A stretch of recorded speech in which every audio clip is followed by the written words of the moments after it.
प्यारे दोस्तों, आज जानेंगे इमाम हुसैन के बारे में। मदीना की वो सुबह बड़ी ही सुकून भरी थी। आसमान साफ था, हल्की हवा चल रही थी और शहर की मस्जिद में एक अजीब सी रूहानी खामोशी छाई हुई थी। ऐसा लग रहा था जैसे वक्त खुद ठहर गया हो। हर तरफ अदब, हर दिल में तवज्जो और हर आंखों में मोहब्बत थी। मस्जिद के अंदर लोग हल्के हल्के झुंडों में बैठे थे, लेकिन किसी की आवाज नहीं आ रही थी। सबकी निगाहें एक ही तरफ थीं, जहां इमाम अली अलैहिस्सलाम खुतबा दे रहे थे। उनकी आवाज में ऐसा असर था कि हर लफ्ज सीधा दिल में उतरता था। लोग न सिर्फ सुन रहे थे बल्कि महसूस कर रहे थे। ऐसा लग रहा था जैसे हर बात उनकी जिंदगी बदल रही हो। तभी अचानक मस्जिद का दरवाजा जोर से खुला। उस खामोशी को एक तेज आवाज ने तोड़ दिया। कुछ लोग घबराए हुए अंदर दाखिल हुए। उनके चेहरे पर डर साफ दिखाई दे रहा था। सांसें तेज थीं, आंखों में बेचैनी थी। वो सीधे आगे बढ़े और कांपती हुई आवाज में बोले, मौला, हमें बचा लीजिए। एक बहुत बड़ा शेर इस तरफ आ रहा है। वो बहुत खतरनाक लग रहा है। हमें डर है कि वो किसी को नुकसान पहुंचा देगा। मस्जिद में हलचल मच गई। लोग एक दूसरे की तरफ देखने लगे, कुछ पीछे हटने लगे, कुछ दरवाजे की तरफ देखने लगे।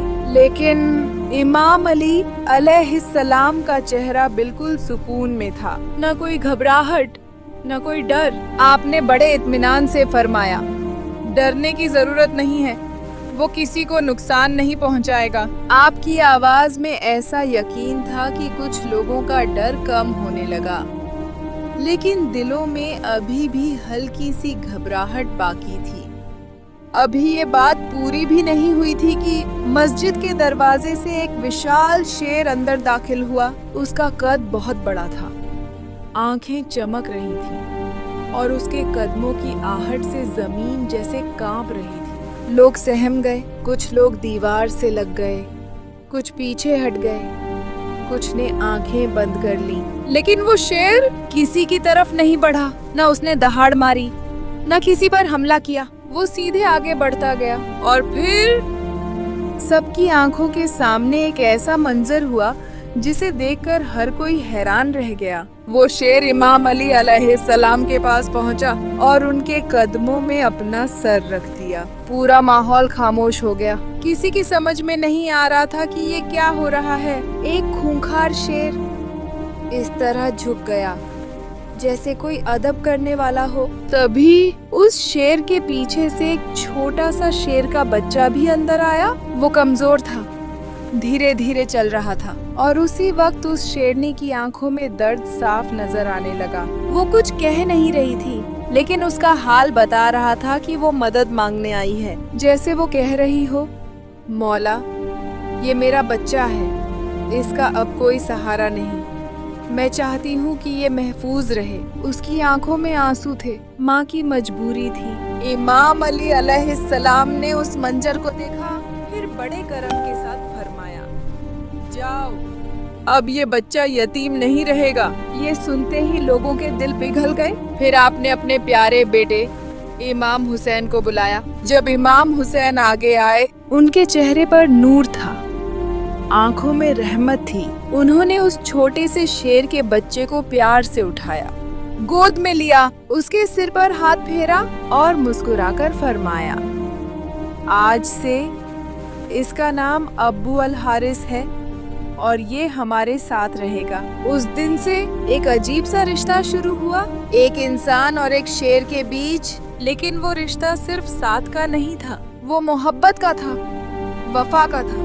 वक्त गुजरता गया, दिन महीने बने, महीने साल बने और वो छोटा सा बच्चा अब बड़ा हो गया, एक ताकतवर रौबदार शेर बन गया।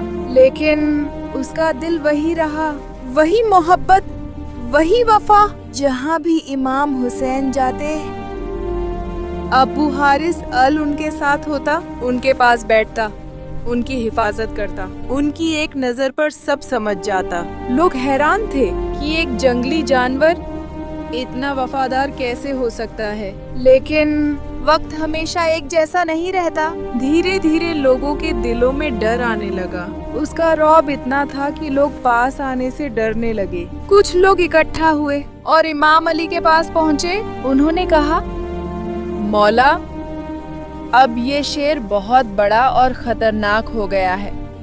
हमें डर है कि कहीं ये किसी को नुकसान न पहुंचा दे। ये बात सुनकर इमाम अली खामोश हो गए। कुछ देर सोचते रहे। फिर एक दिन आपने बड़े प्यार से इमाम हुसैन से कहा, बेटा, अब वक्त आ गया है, इसे आजाद कर दो। ये सुनकर इमाम हुसैन की आंखें भर आईं। दिल भारी हो गया।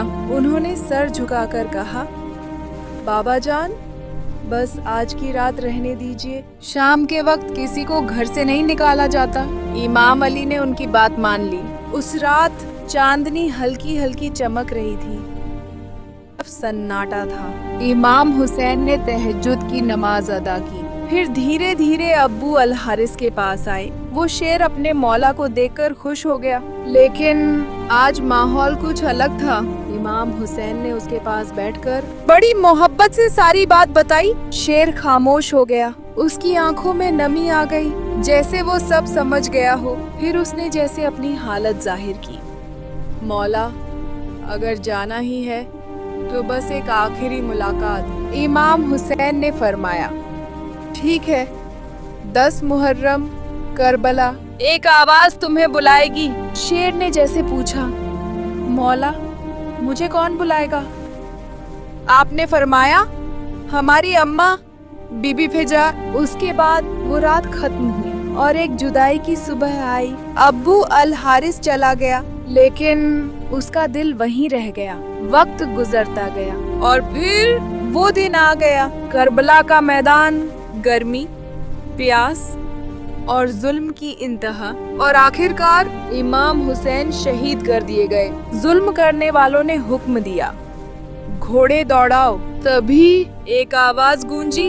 बीबी फिजा ने जंगल की तरफ पुकारा, ए अब्बू अल हारिस, वक्त आ गया। वो आवाज फिजाओं में फैल गई और फिर अचानक जमीन कांप उठी। एक जोरदार दहाड़ के साथ अब्बू अल हारिस वापस आ गया। वो बिजली की तरह दौड़ता हुआ आया और सीधे अपने मौला के जिस्म के पास बैठ गया। उसकी आंखों में आग थी और दिल में दर्द। अब कोई आगे नहीं बढ़ सका। घोड़े पीछे हट गए, सिपाही डर गए। वो शेर अब सिर्फ एक जानवर नहीं था, वो वफा की दीवार बन चुका था। जब तक वो वहाँ बैठा रहा, कोई भी करीब नहीं आ सका। हर कोई डर गया, हर कोई रुक गया। फिर आखिर में इमाम जैनुल आबिदीन का हुक्म आया कि अब उसे जाने दिया जाए। अब्बू अल हारिस ने आखिरी बार अपने मौला को देखा। उसकी आंखों में आंसू थे। उसने सिर झुकाया, सजदा किया और फिर धीरे धीरे वहाँ से चला गया। लेकिन उसकी वफा, उसकी मोहब्बत हमेशा के लिए रह गई। आखिरी पैगाम, वो सिर्फ एक शेर नहीं था, वो वफा था। वो सिर्फ ताकत नहीं था, वो मोहब्बत था। और वो सिर्फ एक जानवर नहीं था, वो हुसैन का था। प्यारे दोस्तों, अगर आपको यह वाकया पसंद आया हो तो हमारे चैनल को सब्सक्राइब जरूर करें। अस्सलामु अलैकुम।